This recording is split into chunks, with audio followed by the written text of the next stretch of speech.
नमस्कार दोस्तों, horror high के आज के एपिसोड में आप सभी लोगों का स्वागत करता हूं। आज की जो कहानी है, ये कहानी बेहद डरावनी है और खौफनाक है, जिसको सुनकर आप लोगों को मनोरंजन तो मिलेगा ही, आप लोग डर भी सकते हैं। तो चलिए कहानी की शुरुआत करते हैं।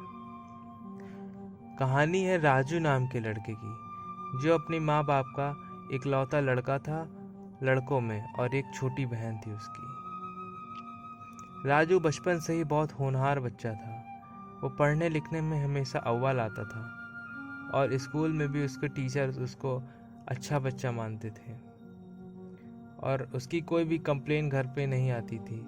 खेल कूदने में भी वो ठीक ठाक ही था।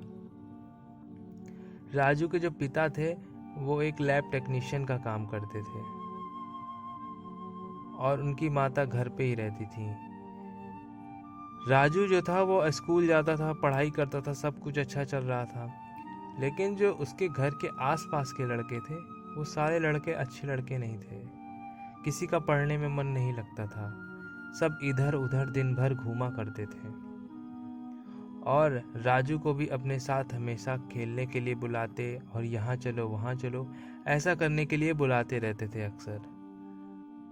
और सारे लड़कों में कोई भी स्कूल नहीं जाता था या जो जाते भी थे वो उनका मन पढ़ने लिखने में नहीं लगता था। राजू की संगति अच्छी नहीं थी। ये देखकर उनके पापा थोड़े चिंतित रहते थे कि कहीं ये सारे लड़के मिलकर मेरे बेटे को भी बर्बाद ना कर दें, और ये चिंता उनकी जायज़ थी। ये बात वो अपनी पत्नी से कहते हैं तो राजू की जो मम्मी रहती हैं वो कहती हैं, हाँ बात तो आप सही कह रहे हैं कि हमारा बेटा भी इन लोग के साथ खेल के कहीं बिगड़ ना जाए। तो उनके पापा के एक दोस्त रहते हैं जिनकी एक क्लिनिक रहती है। वो एक डॉक्टर रहते हैं, जो होते हैं ना डॉक्टर, जिनकी क्लिनिक होती है, जो सब कुछ थोड़ा बहुत ऑपरेशन भी कर लेते हैं, ऐसी होती है। तो इनका इलाका जो था वो गांव में था और गांव के अक्सर सभी लोग एक दूसरे को आपस में जानते रहते हैं। तो इनके पापा के वो काफ़ी अच्छे मित्र थे और वो जो डॉक्टर थे उनका क्लिनिक गांव से थोड़ा आउटसाइड में था।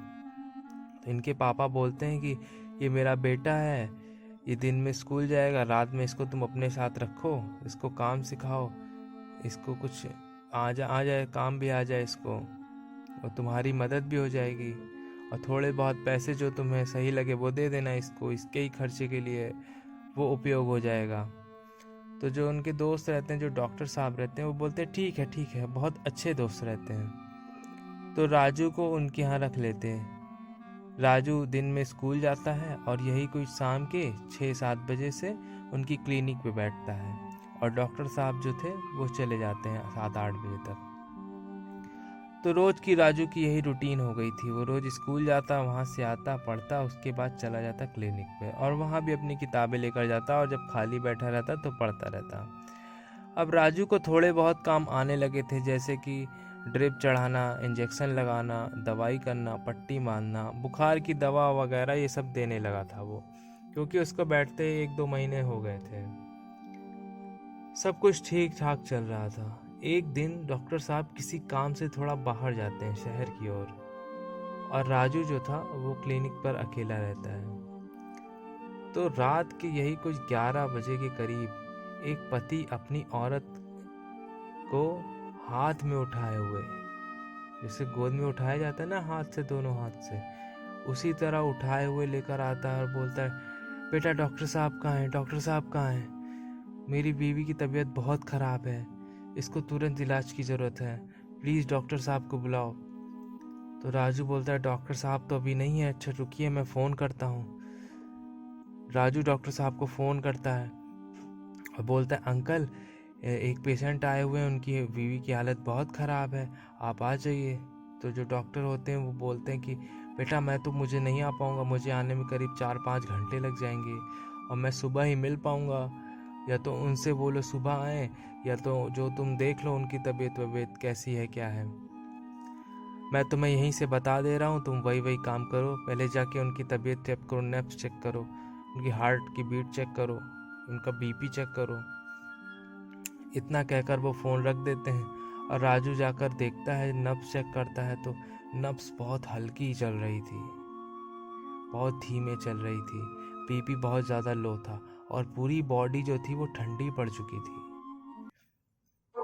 कोई भी जैसे लग रहा था शरीर ठंडा हो चुका है, जान ही नहीं है उसमें, लेकिन हल्की फुल्की जान बची हुई थी। तो जो वो पति रहता है औरत का, वो बोलता है डॉक्टर साहब कहाँ हैं, डॉक्टर साहब नहीं आएंगे?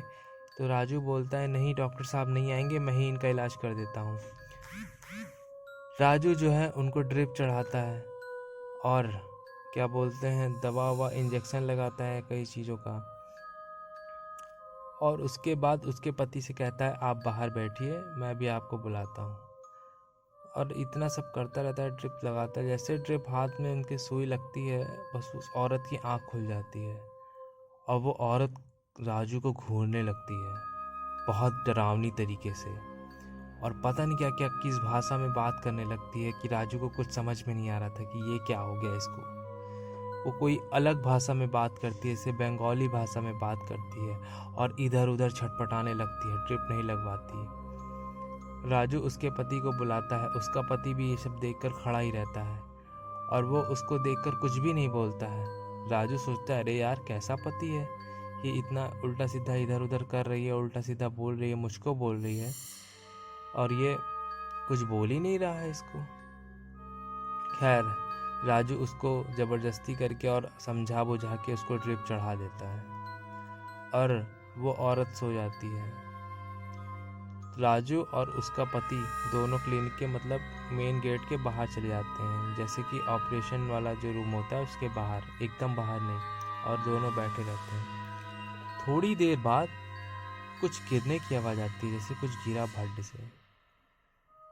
राजू अंदर जाके देखता है तो क्या पाता है, उस औरत की जो ड्रिप चढ़ी थी वो पूरी खाली हो गई थी। 5 मिनट के अंदर पूरी ड्रिप खाली हो गई और उसने ड्रिप को मतलब उसमें मोड होते हैं तेज और धीमा और मीडियम में, उसने एकदम धीमा लगा कर रखा था। उसको समझ नहीं आता कि इतनी जल्दी कैसे ड्रिप ख़त्म हो गई, और वो औरत सोती ही रहती है। फिर वो डॉक्टर साहब को फ़ोन करता है कि सर ऐसे ऐसे बात है, मैंने ड्रिप लगाई थी, ड्रिप ख़त्म हो गई। तो डॉक्टर बोलते हैं हो सकता है बेटा कहीं से लीकेज हो रही हो या कोई और बात हो, तुम एक काम करो दूसरी ड्रिप लगा दो। इस बार जब ड्रिप लगाने जाता है तो वो औरत अजीब अजीब तरह से हंसना चालू कर देती है और राजू को घूरती भी है और हंसती भी है। राजू को कुछ समझ में नहीं आ रहा था कि ये हो क्या रहा है उसके साथ। 8th क्लास का बच्चा, आप लोग समझ सकते हैं कितनी बुद्धि होगी उसको। तो दोबारा भी ड्रिप उसको लगा देता है, उसका हाथ पकड़ के। औरत फिर से सो जाती है। अब एक बार फिर राजू बाहर जाके बैठा था और उसका पति बाहर बैठा था। एक बार फिर से कुछ गिरने की आवाज़ आती है। राजू और उसके पति दोनों अंदर दौड़ कर जाते हैं तो क्या देखते हैं, जो ड्रिप लगी थी औरत के उसमें पूरा खून भरा था और वो खून कहाँ से आया कुछ समझ में नहीं आ रहा था कि कहाँ से खून आ रहा है। तो यही लगा कि ओवरलोड होने के कारण खून वापस चला जाता है। कभी कभी ड्रिप में ये खून लगा दीजिए आप, अगर सही तरीके से नहीं लगा रहता है तो खून उसमें वापस चला जाता है। और औरत जो है वो हंस रही है देख कर, इन दोनों को देख कर। इसके कुछ समझ में नहीं आता है। ये एक बार फिर ड्रिप चेंज करता है और दोबारा से ड्रिप लगाता है। उसके बाद फिर से ये दोनों बाहर चले जाते हैं। फिर 5 मिनट बाद कुछ गिरने की आवाज़ आती है।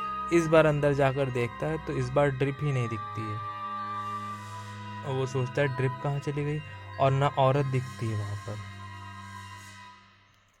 फिर जो औरत जो रहती है, वो जो लेटने वाला वो होता है ना, जिस पे लेटाया जाता है मरीजों को, उसके नीचे बैठ के, और वो जो ड्रिप रहती है उसमें पूरा खून भरा रहता है और वो औरत उस ड्रिप को अपने मुंह में डालकर उस खून को पी रही थी।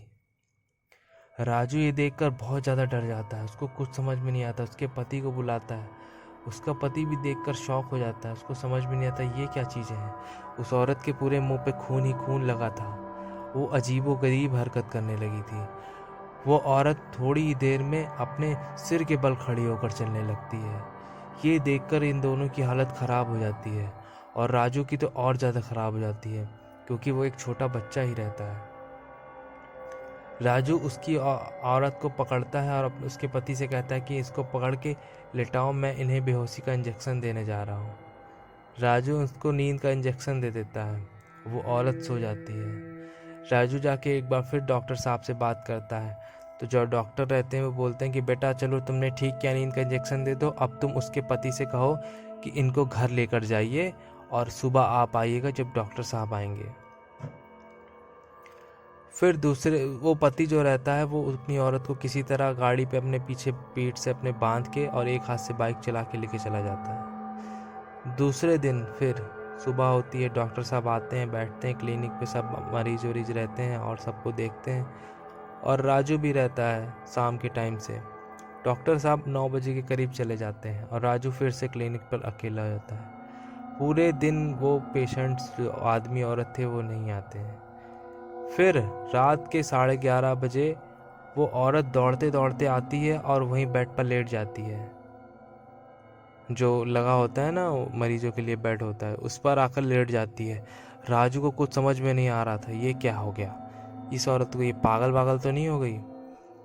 उसके बाद जो है उसका पति भी पीछे पीछे आता है, तो राजू बोलता है क्या हुआ अंकल, इनकी आंटी की तबीयत ठीक नहीं हुई क्या तब से, इस मतलब अभी भी ठीक नहीं हुई क्या इनकी तबीयत। तो जो अंकल रहते हैं वो बोलते हैं नहीं बेटा, रात में सो गई थी लेकिन फिर सुबह से ये मुझे बड़बड़ाना चालू कर दी है, उल्टी सीधे हरकत खा रही है, ये घर में कोई भी जानवर आ रहा है जैसे चूहा देख रही है, छिपकली देख रही है, उन सबको पकड़ने के लिए दौड़ रही है। राजू ये सब सुन के शॉक हो गया, उसने डॉक्टर को फ़ोन किया।